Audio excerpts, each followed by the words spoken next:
Hi, and welcome back to eBay in the UK, or building from zero to a company. Now, on today's topic is how to deal with your customers. What do you expect from your customers, and especially returns. So, shall we begin? Now, there is always going to be someone who doesn't like what you do, and it doesn't necessarily go with business or eBay or pretty much anything.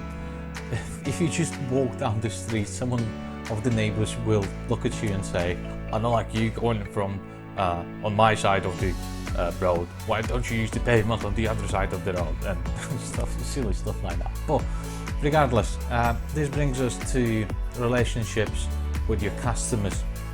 Obviously, in order to build a company, you need to set yourself in the right way, so to say. And by that, what I mean is that you can't act just on your behalf.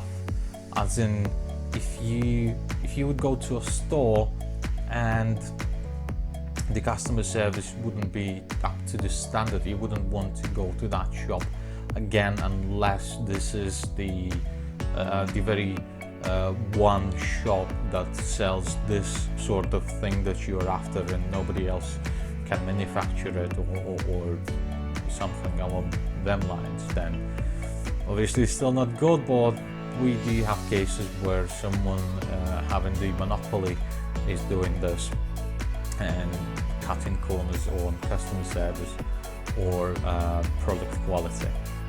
Now, as far as returns go, on eBay specifically, most of the time, if you get a return, the customers will most probably say it's not as described or it's defective.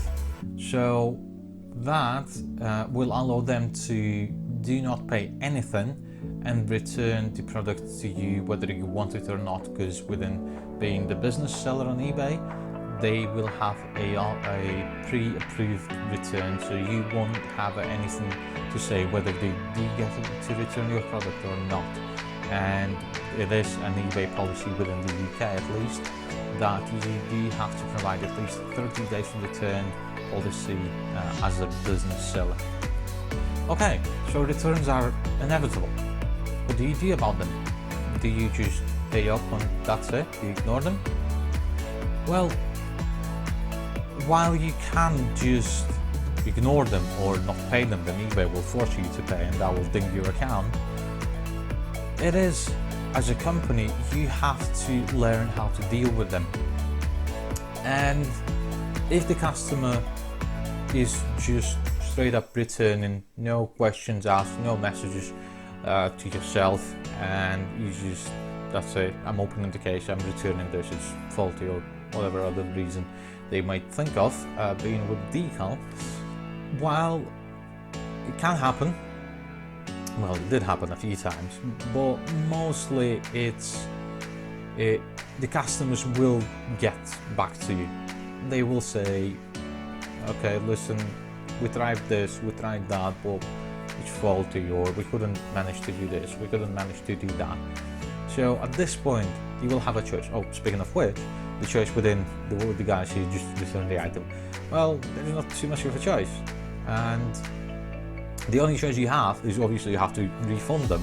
But the choice you have is either to continue to offer them service or to block them so they won't be able to buy on your eBay store again.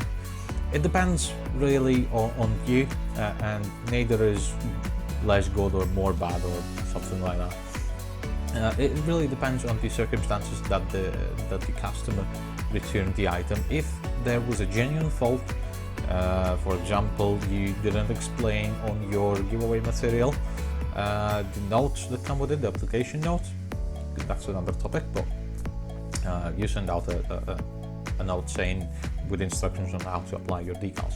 So you didn't explain, for example, that sometimes it will not stick, the transfer tape or paper won't grab the decal off the back sheet. back sheet. You will have to do a certain procedures to get it back onto transfer tape. So they might return it for that reason. So if that's a genuine return, I wouldn't recommend blocking the customer. But obviously, if the customer just point blank returns the item personally, then obviously you go and block them and you never have to deal with them again. But for the most part, it's up to your discretion. It depends on the circumstances, and obviously I do recommend to look into every single one of them returns or complaints, because while you're starting out, you might have 3 million years of experience behind you, but nobody's perfect. So it might be genuine. It might just have a slight issue somewhere. Maybe it's not an issue for you because you have the experience of application and working with the vinyl, or you will have the experience at that point, but the customers most probably don't. Or it could be just an elderly person, it could be a youngster who knows nothing about decals, so they were unsuccessful. So that's how you treat that situation. Now, what happens if the customer actually says that they changed their mind? And obviously in the UK you have the long distance purchase legislation, a rule that says that you are entitled to 14 days return from the day of you receiving the item, besides eBay giving 30 days for the customers to return the things. And this is where you get an option to either accept the return or decline the return. In some cases, it depends on what they choose and stuff, but obviously they will in this case pay for the return, but they haven't messaged you anything, they just opened the return. So in this case, what I would recommend doing is, before you do anything, there will always be an option in this scenario to send a message to a buyer, even if they are just returning the item under the false pretenses. And speaking of which, eBay does look into this if you get the item back and then message them. I'll explain that somewhere later, but for now let's stick with this. So you've got an option to accept or not to accept the return, and obviously yes, sending the message. So send the message to the buyer asking if you didn't get the problem description or this description's poor, and offer them to have a second decal sent to them if there was a problem with a decal. Obviously don't just say you can't even install, it's so simple and stuff like that. Yeah. Don't start bashing your customers. You offer them not a refund, but to send out yet another pack. Yes, this will cost you more time, this will cost you more materials, and this will cost you another postal charges. But depending on what you charge for them or what the person is paying for them, you should have enough margin left to send out one more package and at least not go into a minus, as in shipment and everything goes in packaging. If that is not the case and sending two of them will put you into minus, you are doing something wrong, and revise your prices, because obviously you can't turn the situation around. You can't turn any situation around, it depends what it takes, but obviously within this situation you just offer a resend and see where does it take you from here. Now obviously that is if the customer just opens the claim and goes from there, whatever the reason is that the person selects, whether you pay or they pay the return shipping. But what happens if the customer just messages you and demands a new product because that one's faulty, or they will open the case? And any other situation where the customer just says, oh, the item's lost, or oh, I have received but this is missing or that is missing, or the package incomplete, and stuff like that. What to do with them situations? Well, obviously it's very dependent on case-to-case basis, and there isn't just one option, but in general, as a summary, as a guideline to use, look at this from the perspective of a buyer and look at how possible it is what customer says. So if the customer says they didn't get it, well, I mean, if you didn't send tracked, which you probably won't, in some cases RML does cover them, so you can claim your funds back. If you've got the postage certificate, I think they're called, that you get when you go to mail, you ask them to ship it and you say you need the confirmation finger for Bob, and they'll give you one and you'll have to use that one. That's another story yet again.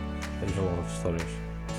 And so yes, what can you do then? Yeah, pretty much nothing. If you like if you would like to build a lasting customer relationship, what you do is you offer to resend the item and go from there, see if the customer's happy to accept that offer. If they just say, no, I want my money, then obviously there is not too many options to go from, although there is still a few. And the most basic is you say, okay, we appreciate the time you've spent trying to select a product. We appreciate you going straight to us. We will initiate a return procedure, the refund procedure. So, although that's a very rare case where a customer doesn't agree to the item being resent, but obviously if you look at you have to look at the timescale as well. If the customer says they bought an item that was a month ago and they're saying it never came, well, it depends, but most probably it's legit.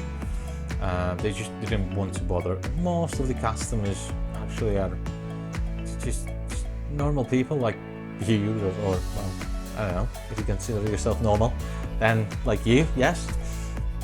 But yes, and they just don't really want to go and make a hassle someone out. Obviously there are some people who are like that, but they are so few and far spread that you'll barely encounter them, and planning them is just an easy, nice job. But yes, on the reverse of that, if the customer says they didn't receive it and it's like 2 days out, well, I mean, you get it, the customer doesn't. So you have to always remember that your knowledge doesn't correspond to customer's knowledge, so you have to explain to them that, well, yes, the eBay's estimate, let's say, did say so, but it's just an estimate. Please allow this and this. Your package was sent using this and this service. They advertise that they tend to deliver, not they promise to deliver, not they guarantee to deliver, unless you use the guarantee before 9 AM or 1 PM services. They tend to deliver these type of packages using this shipping method within 2 to 3 working days, let's say, if it's a second class postage in it. Which in them case would be, please allow, let's allow Royal Mail just a few more working days so they can catch up in case there was something wrong, and they can still probably find your address. Just, let's give them a couple of days and see what happens, and you go from there. Because the customer didn't go to you and just, didn't go to eBay and say, oh, I didn't receive my item in 2 days and they said it will be here. No. Well, you have to appreciate customers doing that, because, well, most of the customers are like that, but it's not a given.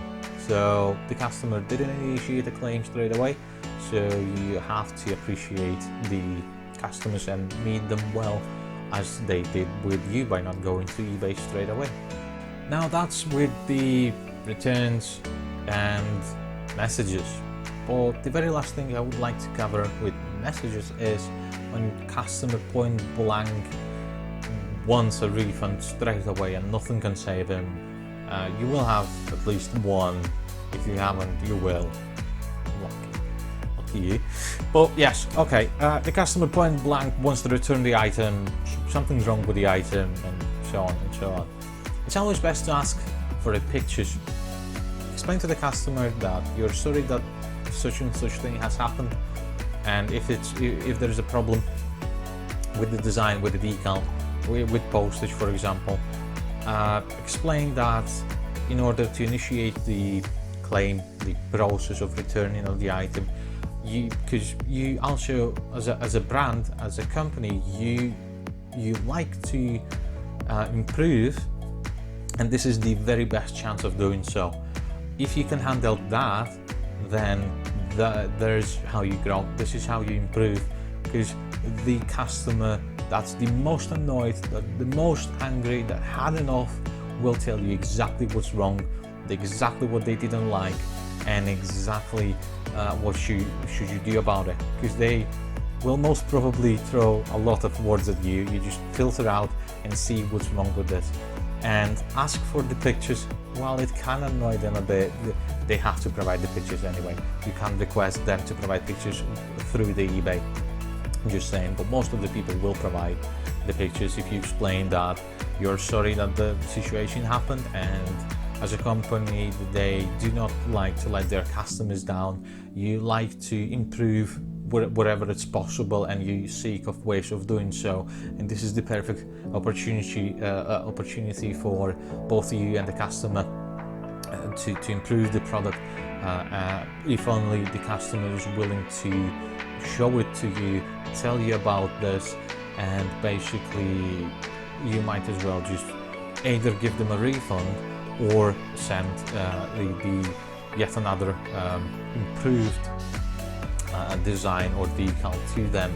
They might as well just end up happy after all. So as a conclusion, you should, well, yes, you are working for yourself technically, or for the company, or now being someone who works for the company that you've started, that you've built in, you are the first person who has to take the responsibility for your customers. And obviously if you're self-employed, that's a bit different, and you're a one-man band, and you have 3 million customers, and you can go right and left choosing whomever you deal your business with. But obviously that's not the case when you're at the very beginning, and when you just starting selling on eBay, especially with vinyls. They can be damaged in transit, they can be damaged by customers.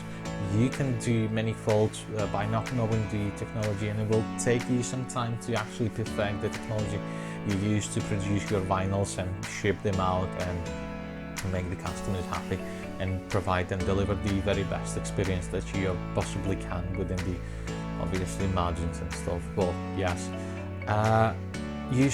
you will be the one responsible. So do not think that if you are working or you ever worked as a customer service, that now that you have that you're building a company, or you're a director or someone with significant control and manager or something, you will be able to just tell the customers to get lost and never to see them again and stuff like that. It's never the right solution. It's best to diffuse the situations early on and do not let them escalate. But even if they had, it's still possible to diffuse the situation. It's just a matter of what it takes and if you're willing to do so. But if the case gets too bad, remember that you can always block the customers, and you've got two options of doing so.